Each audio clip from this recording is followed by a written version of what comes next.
Jay Stelly. I'm a software engineer on the project, doing 3D graphics work, physics work, behavior modeling, that kind of stuff in the game.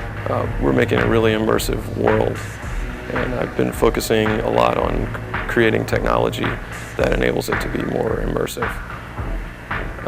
For instance, I've created a system for dynamically updating all of the surfaces in the game. So the surface of a door or a wall or floors, you can add graphics to them as you play. So we can put bullet holes on them, spray paint on them, have blood spray on them, scorch marks, burn marks, whatever.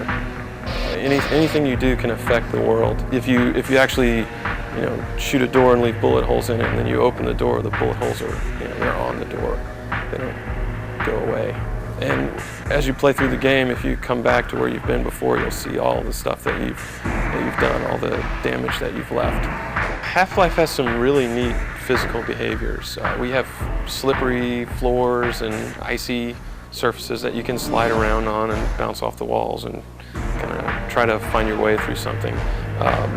One of the sequences, you come up on this wet floor and you slide around on it and fall through this like atrium, through glass, and it breaks and just glass shatters and rains down.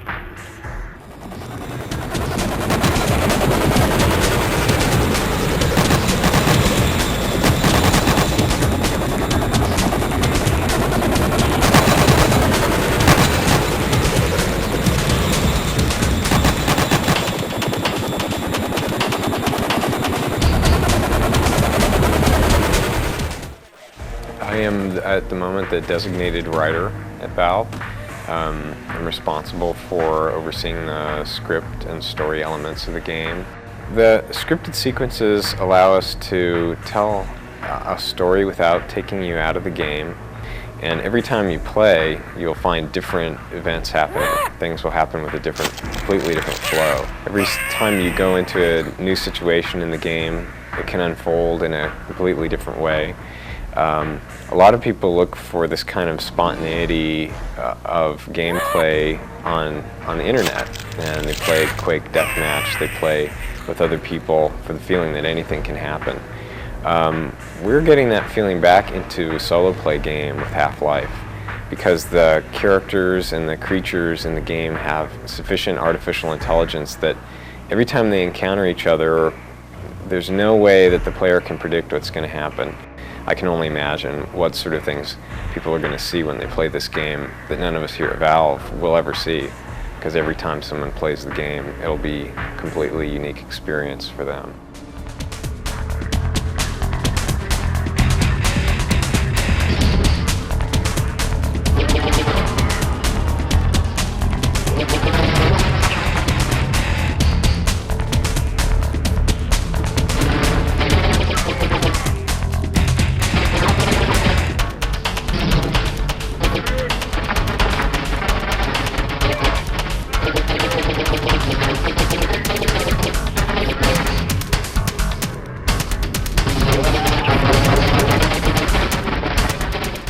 I'm responsible for doing the sound effects, so basically everything that you hear coming out of the speaker is kind of my fault. Then I also do the music, and then some of the sound programming, which is the digital signal processing algorithms. We've sort of made a lot of effort to make the sounds as realistic as we can. You'll hear the grunts are they're hiding in this warehouse, and you're completely outnumbered. There's no way you can really win. And you'll hear them talking to each other on the radios. They'll sort of do things like throw grenades at you, which will bounce around, and when they're shooting at you, as they inevitably do, you'll hear gun sounds that change very subtly. They have sort of shells that are ejecting out of the guns, and if you hit them, they're sort of talking at you and, well, sort of insulting you and doing things like that. Just the fact that there's really a lot going on at once in terms of some pretty nice cutting-edge graphics. So there's a real realism to the world. When you combine that with some fairly complex sound effects and some really interesting monster behaviors, I just hope that people really sort of get sucked into the game so that you feel it's sort of this living, breathing place.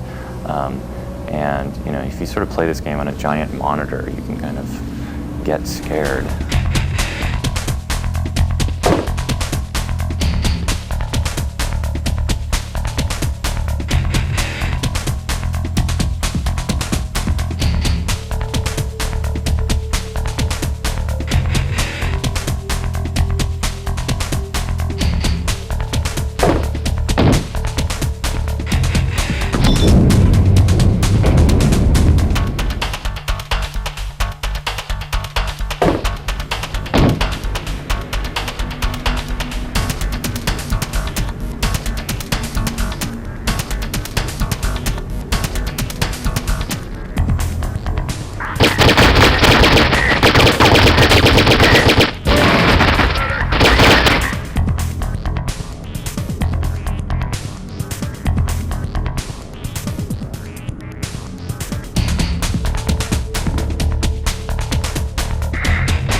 I primarily write the animation system, work on the tools exporting of the animations, and then other various little engine tweaks now and again. The main advantage with going with a skeletal animation system is primarily memory savings.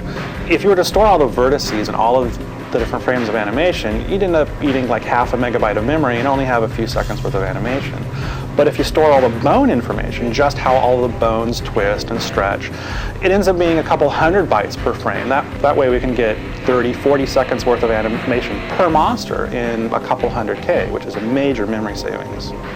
One interesting side effect is that the bones and the skin on top of them are completely disconnected. So I can take the same animation, the same motion, as you see with the bones, and put a different skin on top of it. Change the heads, change the textures, change out any body part, put a gun on the hand. When the monster plays their animation, the gun automatically moves as the hand did because we store all of the fundamental animation of the character, which is the bones.